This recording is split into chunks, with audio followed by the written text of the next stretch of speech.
IPL में पाकिस्तानी खिलाड़ी जो हैं वो जा नहीं सकते वहां पर, इंडिया के अपने मसाइल हैं, जबकि शाहिद अफरीदी साहब ने तो ये कहा था कि जी हम जाना ही नहीं चाहिए। नहीं, शाहिद अफरीदी साहब ने अब जो बयान दिया था वो ये था कि पाकिस्तानी जो खिलाड़ी हैं वो बहुत बड़ा मिस करते हैं वहां की जो एक जो सीखने का मौका है उसको बड़ा वो मिस करते हैं, और वहां पर अगर वो जाएं तो उनकी बड़ी अच्छी ट्रेनिंग होगी। आप इस बात से इत्तेफाक करते हैं?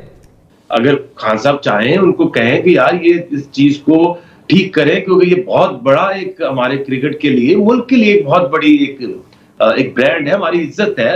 जिस तरह आईपीएल ने पूरे जो इंडिया की जो स्पोर्ट्स है उसको बदला है, तो ये भी तो ऐसा रोल प्ले कर सकती है, क्योंकि देखिए दुनिया की सबसे बड़ी लीग आईपीएल है।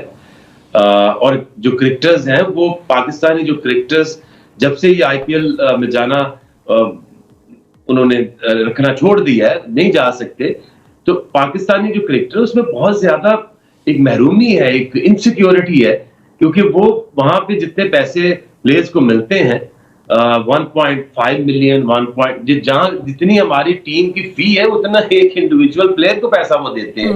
तो डेफिनेटली हर प्रोफेशनल चाहेगा कि उसको मैक्सिमम उसको पैसे भी मिले और उसको एक्सपोजर भी मिले। बिल्कुल, लेकिन वही बात है कि वो जब तक मोदी वहां पर हैं उस वक्त तक तो पाकिस्तान और इंडिया की किसी किस्म की क्रिकेट की टाइज हो ही नहीं सकती। बिल्कुल ही नहीं हो सकता। बिल्कुल। फाइनली हाँ, जो नेशनल T20 का जो अब होने लगा है कप, उसके हवाले से आपकी क्या तवक्कुआत है? देखिए, मैं तो उसको एक मजाक समझता हूं। उसकी वजह यह है कि पाकिस्तान एक वाहिद मुल्क है जिसमें 2-2 T20s होते हैं। आईपीएल के बाद वहां कोई T20 नहीं होता। अगर आप ऑस्ट्रेलिया में देखें तो big bash is only T20। England में भी अगर अभी वो 100 कराने जा रहे हैं, या सीपीएल वेस्ट इंडीज में देखें तो एक ही सीपीएल है। मुझे समझ नहीं आती कि हम किधर सोच रहे, अपनी ही प्रोडक्ट को हम अंडरमाइन क्यों करते हैं। एक तरफ हम स्टैब्लिश करना चाह रहे हैं कि हमने आईपीएल की तरह या बिग बैश की तरह इस लीग को बड़ा करना है, और दूसरी तरफ हम उसको ही कॉन्ट्राडिक्ट करते हैं और अपना एक नेशनल T20 कप शुरू करा देते हैं। तो सारा फोकस जो है वो पीएसएल के ऊपर क्यों नहीं हो रहा? हम क्यों ऐसा काम करते हैं जो दुनिया में कहीं नहीं होता? इवन बांग्लादेश में भी they have only one league which is Bangladesh premium league. तो ये एक फजूल एक्सरसाइज है जिसका अपनी ही प्रोडक्ट जो पीएसएल है उसको अंडरमाइन करने जाते हैं हमेशा। आई डोंट नो इसके पीछे इनको मकसद क्या हासिल होगा, क्या लॉजिक है, ये बात समझने के लिए जो है वो शायद पता नहीं वक्त चाहिए, या उनके साथ ज़्यादा बैठना पड़ेगा कि भाई चाह क्या रहे हो, क्रिकेट को किस डायरेक्शन में लेकर जा रहे हो, ये कहाँ जा रहे हैं हालात, और ऐसा क्यों हुआ? देखिए, इसमें जो मेजर गलती है वो इस मॉडल को जब बनाया गया तो आईपीएल को देख के था कि होम एंड अवे मैचेस होंगे, और जाहिर है जो आपका अगर कराची हमारा बड़ा शहर है, उसकी आबादी ज्यादा है, वहाँ का स्टेडियम बड़ा है, लाहौर है आबादी, और जो आपका स्टेडियम है उसकी बेसिस के ऊपर ये सारी चीजें होती हैं, क्योंकि जब ये मॉडल असल में एग्जीक्यूट आज तक हुआ ही नहीं है। जो होम मैचेस होते हैं, अगर लाहौर के मैचेस लाहौर में जो वो होस्ट करते हैं, तो वो जो फ्रेंचाइज लोकल है वो सारे ऑर्गेनाइज करती है, और जितने भी फंड्स होते हैं वो मेजर चंक उसको मिलता है। ये मॉडल तो बना लिया। अब उसके बाद जब ये एग्जीक्यूट होने जा रहा था तो पाकिस्तान के तब हालात ऐसे नहीं थे कि होम एंड अवे मैचेस हो सके, या पाकिस्तान में मैचेस ही नहीं हुए, ये हुए यूएई में। अच्छा, अब इसमें हुआ ये कि आपने मॉडल तो होम एंड अवे वाला बना लिया, आईपीएल वाला, और जब वो आपको मैचेस ही नहीं मिलेंगे, पाकिस्तान में मैचेस ही नहीं हुए, ये मैचेस चले गए यूएई।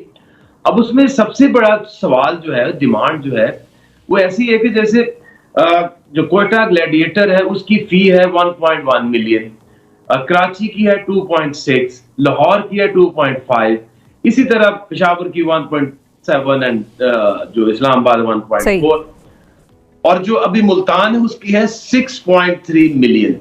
ओहो, ये सारे इन्वेस्ट करते हैं। एंड ऑफ द टूर्नामेंट क्या होता है कि जो भी उनको मिलता है चंक, जो कि डिस्ट्रीब्यूशन है, वो इक्वल होती है। तो हाउ इट्स पॉसिबल कि एक बंदे की 1.1 मिलियन की इन्वेस्टमेंट है, एक की 6.3 है, किसी की 2.6 है, 2.5 है। तो यही मॉडल को लेके पहले दिन से ये फ्रेंचाइज कह रहे हैं कि जो आपने वादे किए थे वो होम एंड अवे तो है नहीं, होम एंड अवे नहीं होता। जब तक होम एंड अवे आप नहीं करा सकते क्रिकेट, तो तब तक या तो उस लीग को बंद कर दें, रोक लें, या फिर परसेंटेज के हिसाब से उनको जो फंड्स की एलोकेशन होनी चाहिए, या फिर सबकी फी जो है वो बराबर होनी चाहिए। सही, बिल्कुल ठीक है। अच्छा, दूसरी चीज़ ये कि अब फ्यूचर तो आपको लग रहा है कि इसका पीएसएल का ज़रा ख़तरे में पड़ जाता है अगर ये मामला सेटल नहीं हुआ, लेकिन अब जो नवंबर में मैचेस कंडक्ट होने थे उनके हवाले से तो कोई ऐसा खदशा नहीं है कि वो भी शायद ना हो पाए? देखिए ना, अब इन्होंने नवंबर में अनाउंस कर दिए मैचेस। अगर ये फ्रेंचाइजीज के साथ मिलके इनके मामला ठीक नहीं होते तो वो खेलेगा कौन? कौन सी टीम खेलेगी? हाँ, बिल्कुल सही। तो फिर तो मुतासिर हो रहे हैं ना। हाँ। इसका तो ये मतलब है कि मुतासिर हो सकते हैं। सही। क्या गवर्नमेंट कोई रोल प्ले कर सकती है इसके अंदर? देखिए, ये सारा जो क्रिकेट बोर्ड है, इनका जो सारा कॉन्सेप्ट है, जो माइंडसेट है, वो चल तो प्राइम मिनिस्टर की मर्जी से रहा है।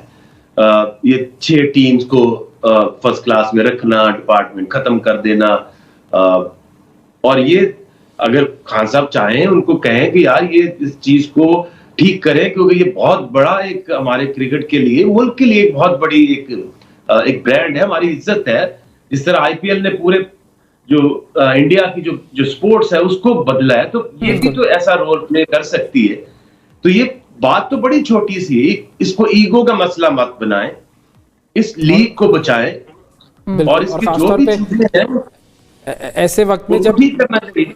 आईपीएल में पाकिस्तानी खिलाड़ी जो हैं वो जा नहीं सकते वहां पर, इंडिया के अपने मसाइल हैं, जबकि शाहिद अफरीदी साहब ने तो ये कहा था कि जी हम जाना ही नहीं चाहिए। नहीं, शाहिद अफरीदी साहब ने अब जो बयान दिया था वो ये था कि पाकिस्तानी जो खिलाड़ी हैं वो बहुत बड़ा मिस करते हैं वहां की जो एक जो सीखने का मौका है उसको बड़ा वो मिस करते हैं, और वहां पर अगर वो जाएं तो उनकी बड़ी अच्छी ट्रेनिंग होगी। आप इस बात से इत्तेफाक करते हैं?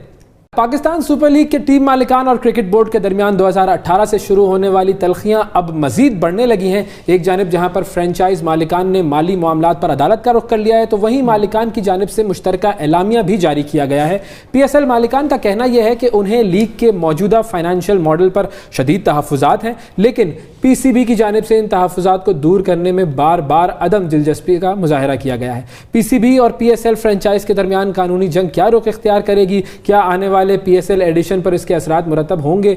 दूसरी तरफ 30 सितंबर से नए डोमेस्टिक सिस्टम के तहत नेशनल T20 कप शुरू होने जा रहा है। ये पाकिस्तान क्रिकेट के लिए कितना फ़ायदेमंद साबित होगा?